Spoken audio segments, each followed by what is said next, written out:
Louvado seja nosso Senhor Jesus Cristo, para sempre seja louvado. Querido povo de Deus, Evangelho do dia, terça-feira, dia 14 de novembro.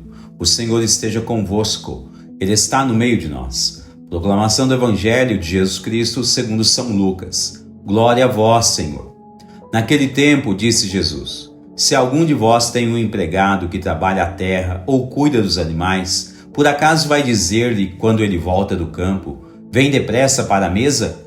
Pelo contrário, não vai dizer ao empregado: prepara-me o jantar, cinge-te e serve-me, enquanto eu como e bebo. Depois disso poderás comer e beber?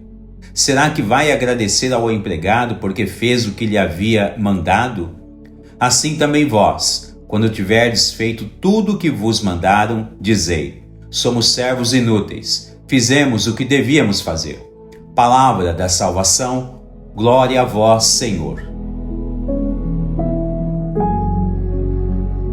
Querido povo de Deus, na liturgia de hoje é descrito que somos a imagem da natureza divina. Então, o que será que aconteceu que nos tornou homens e mulheres tão corruptíveis, tão mesquinhos, tão gananciosos, tão vaidosos de si mesmos, tão violentos, tão sem caridade, pessoas com pensamentos perversos ou imorais? Enfim, vejam que a mesma leitura de hoje alerta-nos a algo que parece ser somente uma vaidade religiosa, ou como alguns gostam de dizer por aí, uma espécie de conservadorismo religioso. A mensagem bíblica diz que foi por inveja do diabo que a morte entrou no mundo. Primeiro, a imagem da natureza divina, a imagem e semelhança de Deus, significa que todos nós, homens e mulheres, deveria nascer sob os auspícios de Deus, uno e trino, e sermos presenteados desde o início com a chamada graça santificante. O Catecismo da Igreja Católica assim descreve: a graça santificante é um dom habitual, uma disposição estável e sobrenatural que aperfeiçoa a alma, mesmo para a tornar capaz de viver com Deus e de agir por seu amor. Catecismo número 2000.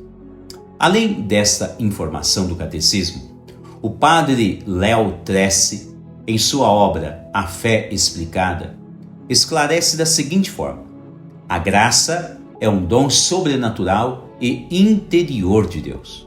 Mas não vamos aqui falar sobre os vários significados da graça, talvez numa outra hora. Apenas quero colocá-la dentro do contexto de nossa imagem e semelhança a Deus. Então, continua o padre Léo Tressi e diz: também chamamos de graça santificante, pois tem a finalidade de ser a condição habitual e permanente da alma.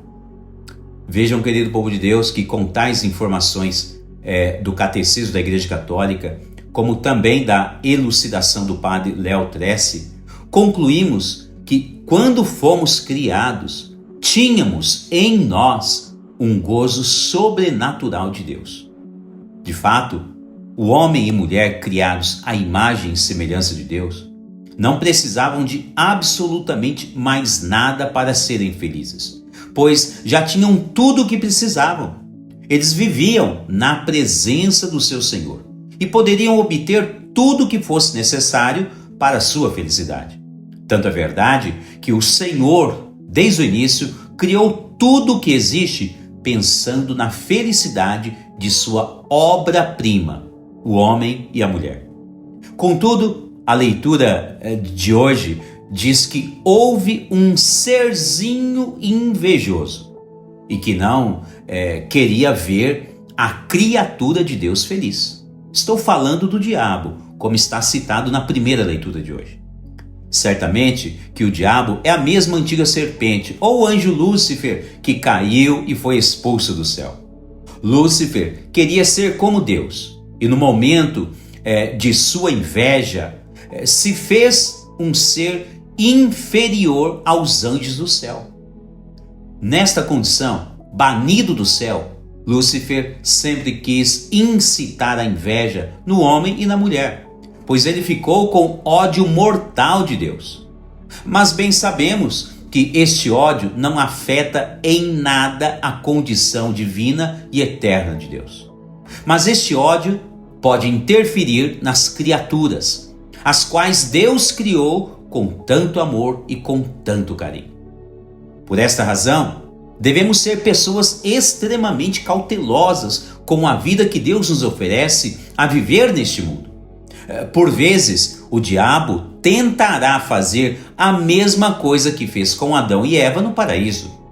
O diabo, que é inimigo mortal de Deus, não quer ver os filhos de Deus cheios da graça santificante e ainda felizes. O diabo quer arrancar da alma dessa ou daquela pessoa esta graça que une as pessoas ao céu. E ainda esta mesma graça levará as pessoas que a ela ficarem unidas, levará à vida eterna um dia.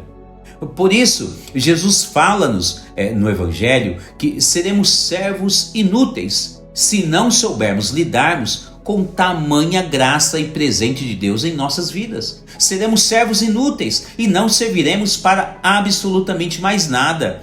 Como se diz, quando o sal perde o seu sabor, ele se torna insosso e não serve para mais nada. Uma citação de Mateus 5:13.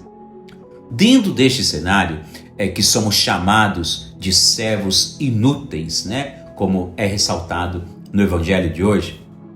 Santo Ambrósio assinala que ninguém deve se gloriar de si mesmo se cumpriu o que deveria ter cumprido. Ora, este é um ponto nevrálgico deste pensamento, pois veja o que continua a dizer Santo Ambrósio: o sol obedecer a clarear, a lua conforma-se à noite, os anjos servem a Deus. Então, não devemos correr o risco de presunçosamente nos gloriar de algo que nos foi dado por benevolência divina. O sol não pode se gloriar pela sua claridade. A lua não pode se gloriar por ela estar conformada à noite. E assim sucessivamente. Não, foi algo que o próprio Deus colocou em cada um deles. É como se uma criança tomasse toda a sua mamadeira de leite e depois dissesse: eu sou ótima, pois bebi todo o meu leite. Ora, mas é isto mesmo que deve ser feito, Logo, a virtude da humildade deveria ser a guia e dizer: fiz o que deveria ser feito, como é citado no Evangelho. Ou seja, deveríamos proteger com todas as nossas forças de nossa vida a graça santificante que Deus nos conferiu desde o dia de nosso batismo e fazer com que ela fosse vista como o melhor de todos os presentes recebidos em nossa vida. E quem sabe, desta forma, no tempo oportuno e em sua bondade eterna, Deus nos levaria para morar junto dele. Porque fizemos aquilo que deveria ser feito. Deus nos purifica de nossos pecados no dia do nosso batismo e nós então, humildes, simples servos do Senhor, devemos guardar essa condição batismal. Devemos guardar esta graça que santifica a nossa alma até o tempo o qual Deus nos pedirá contas. Querido povo de Deus, guardemos em nossa vida toda a graça batismal, toda a graça santificante que Deus nos concede a cada dia com o seu grande e infinito amor benevolente. Deus abençoe você e toda a sua família.